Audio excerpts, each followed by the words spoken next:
नमो नमः। साधकों, आज हम श्रीमद् भगवद गीता के अध्याय 1 का श्लोक संख्या 20 से लेकर 22 तक इन 3 श्लोकों पर चर्चा करेंगे। तो आइए, श्लोक संख्या 20 में क्या बताया गया है कि यहाँ अर्जुन बता रहे हैं कि मेरे रथ पर जो ध्वजा लगी हुई है उस पर हनुमान जी का चित्र अंकित है और जहाँ हनुमान जी साथ रहते हैं वहाँ विजय अवश्य होती है। और उनके सारथी भी कौन है? सारथी श्री कृष्ण स्वयं विष्णु हैं, स्वयं राम हैं। जहाँ भगवान और उसका सेवक साथ में हो तो वहाँ भला किस व्यक्ति की पराजय होगी। अर्जुन को इतना विश्वास था और वह इस श्लोक में बता रहा है कि मेरे रथ पर कैसी ध्वजा लगी हुई है। तो आइए, श्लोक संख्या अथ व्यवस्थितान दृष्ट्वा धार्तराष्ट्रान कपिध्वजः। फिर सुनिए, अथ व्यवस्थितान दृष्ट्वा धार्तराष्ट्रान कपिध्वजः प्रवृत्ते शस्त्र संपाते धनुः उदम्य पांडवः ऋषिकेशं तदा वाक्यम इदम आह महीपते। अब देखिए क्या है अथ का मतलब उसके बाद, अथ का मतलब उसके बाद। व्यवस्थितान, व्यवस्थित, जो व्यूह में अच्छी प्रकार से खड़े थे, क्योंकि युद्ध भूमि में क्या है, व्यूह रचना में ही सभी को खड़े होना होता है। तो वह व्यूह रचना में अच्छी प्रकार से खड़े थे। ऐसे धार्तराष्ट्रान, धृतराष्ट्र के पुत्रों को दृष्टवा देखकर, जो व्यूह रचना में अच्छी प्रकार से खड़े थे, ऐसे धार्तराष्ट्रान, धृतराष्ट्र के पुत्रों को देखकर। फिर कपिध्वजा है, कपिध्वजा है भाई, ध्वजा पर कौन विराजमान थे? हनुमान जी। जो अर्जुन का रथ था ना, उसमें जो ध्वजा लगी हुई थी, उस ध्वजा में किसका चित्र था? हनुमान जी का। कह रहे कपिध्वजा है, ध्वजा में हनुमान जी का चित्र था। प्रवृत्ते, प्रवृत्ते जो तैयार थे, प्रवृत्ते तैयार थे, कटिबद्ध थे, युद्ध करने के लिए दृढ़ प्रतिज्ञ थे। शस्त्रों को, शस्त्र का मतलब बाण चलाने में, संपाते तैयार, बाण चलाने के लिए, जो बाण चलाने के लिए कटिबद्ध थे। धनुष उदम्य ग्रहण करके, उदम्य ग्रहण करके पांडव है, पांडव पुत्र अर्जुन, पांडव पुत्र अर्जुन। कह रहे जो पांडव पुत्र अर्जुन था वह धनुष उठाकर बाण चलाने के लिए क्या था? बिल्कुल तैयार था। फिर ऋषिकेश को, श्री कृष्ण को, ऋषिकेश क्या श्री कृष्ण का नाम है, ठीक है। श्री कृष्ण को तदा तब वाक्यम इदम, यह वाक्य आह कहे महीपते, महीपते हे राजन, महीपते हे राजन। अब यहाँ क्या है, क्या हुआ इसका कि उस समय हनुमान से जो चित्रित ध्वजा थी, ऐसे रथ पर अर्जुन बैठे हुए थे और धनुष उठाकर तीर चलाने के लिए तैयार थे, तैयार थे। तो उस समय क्या करें? हे राजन, धृतराष्ट्र के पुत्रों को, जो व्यूह रचना में ठीक प्रकार से खड़े हैं, उनको दृष्टवा देखकर अर्जुन ने श्री कृष्ण से यह कहा, श्री कृष्ण से यह कहा। क्योंकि यहाँ देखिए, मैंने अभी आपको बताया कि जहाँ भगवान और सेवक, विष्णु कौन है? राम के अवतार, विष्णु के अवतार हैं श्री कृष्ण, राम भी विष्णु के ही अवतार थे। तो जहाँ राम और उनका सेवक हनुमान साथ में चल रहा है तो भला वहाँ पराजय कैसे होगी। इसलिए अर्जुन को पूरा दृढ़ विश्वास था और उस समय वह उनकी सेना को देख रहा है कि उनकी सेना किस प्रकार से युद्ध भूमि में खड़ी है।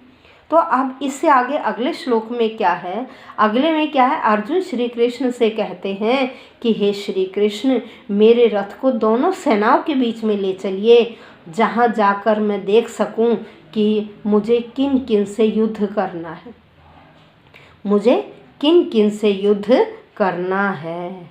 तो आइए अब इससे आगे, सैनयो उभयो मध्ये रथम स्थापय में अच्युत। जहाँ किसी श्लोक में एस का सिंबल दिखाई दे तो वो एस का सिंबल उसकी जगह पर अ होता है, लेकिन जब हम उच्चारण करते हैं ना तो उससे पहले जो भी है उसका उच्चारण करेंगे और उस एस के सिंबल का वहाँ उच्चारण नहीं करेंगे। ये मैं आपको इसलिए बता रही हूँ, आपको पता होना चाहिए कि उस एस की जगह पर क्या है। जब हम संधि विच्छेद करते हैं ना तो उस एस के स्थान पर अ लगा दिया जाता है, ठीक है। अब यहाँ उच्चारण करेंगे तो में च्युत, ठीक है। जब हम संधि विच्छेद करके करेंगे तो में अच्युत, ठीक है। यावदे तान निरीक्षे अहम, यावद एतान निरीक्षे हम, देखो मैं दोनों तरह से आपको बता रही हूँ कि एस के स्थान पर अ है। यावद एतान निरीक्षे हम योद्धुकामान व्यवस्थितान, योद्धुकामान वस्थितान कैर्मया सह योद्धव्यम अस्मिन् रण समुद्यमे। अब देखिए, सैनयो उभयो हो, सैनयो हो उभयो, दोनों सेनाओं के मध्य बीच में, क्योंकि मैंने अभी आपको बताया कि यहाँ अर्जुन श्री कृष्ण से कहते हैं हे श्री कृष्ण, हे राजन, मेरा रथ दोनों सेनाओं के बीच में ले चलो, जहाँ से मैं यह निरीक्षण करूँगा कि मुझे किस किस के साथ युद्ध करना है, ठीक है। सैनयो उभयो मध्य, दोनों सेनाओं के बीच में, रथम, मेरे रथ को, स्थापय, स्थापित कर दो, खड़ा कर दो, मेरे रथ को खड़ा कर दो, मैं मेरे, अच्युत, यहाँ अच्युत श्री कृष्ण के लिए आया है कि जहाँ भक्त और भगवान साथ में हों और जहाँ भक्त अपने भगवान को आदेश दे तो उन्हें अच्युत कहा जाता है। तो यहाँ कहा हे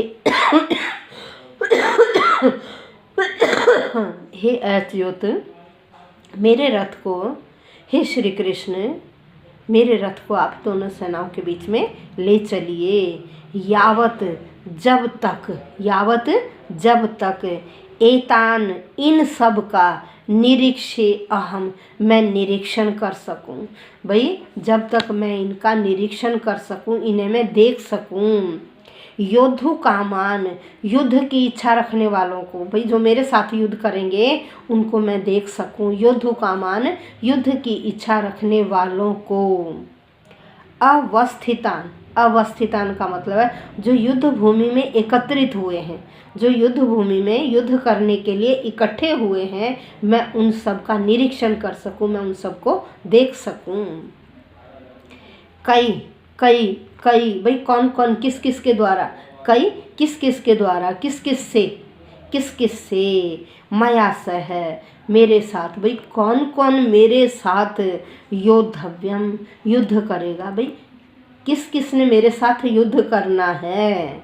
अस्मिन रण, इस युद्ध भूमि में, अस्मिन रण, इस युद्ध भूमि में, अस्मिन रण समुद्र में, इस युद्ध भूमि में जिन्होंने मेरे साथ क्या करना है, भाई प्रयास करके युद्ध करना है, हमें आपस में युद्ध लड़ना है, मैं उन सबको देख सकूं। यहाँ पर श्री कृष्ण को क्या कहा गया है, अच्युत। जहाँ भक्त भगवान को आदेश देते हैं, और श्री कृष्ण और अर्जुन क्या थे, दोनों परम मित्र थे, दोनों परम मित्र थे। भाई अर्जुन मित्र होने के नाते भी उन्हें आदेश दे रहा है, और यहाँ श्री कृष्ण क्या हैं, अर्जुन के सारथी हैं। भाई अर्जुन के सारथी हैं, इसलिए उन्हें सारथी होने के नाते भी आदेश दे रहा है। और भक्त और भगवान का संबंध तो अलग ही होता है। भगवान भक्त को आदेश देता है और भक्त अपने भगवान के आदेश का पालन करता, उन्हें आदेश भी दे सकता है। तो यहाँ इसीलिए क्या है, श्री कृष्ण को अच्युत कहा गया है। क्यों? क्योंकि वह दोनों क्या हैं, आपस में मित्र होने के नाते वो उन्हें आदेश दे रहा है। श्री कृष्ण उनके सारथी हैं, सारथी होने के नाते भी उन्हें क्या आदेश दे रहा है कि हे श्री कृष्ण, मेरे रथ को आप उन दोनों सेनाओं के बीच में ले चलो, जहाँ मैं यह देख सकूं कि मेरे साथ किस किस को युद्ध करना है, या मुझे किस किस के साथ युद्ध करना है। और ऋषिकेश का मतलब होता है जो इंद्रियों के स्वामी हैं। वे श्री कृष्ण क्या है, इंद्रियों के स्वामी हैं। श्री कृष्ण क्या है, इंद्रियों के स्वामी हैं, इसलिए भी उनका नाम ऋषिकेश कहा गया है।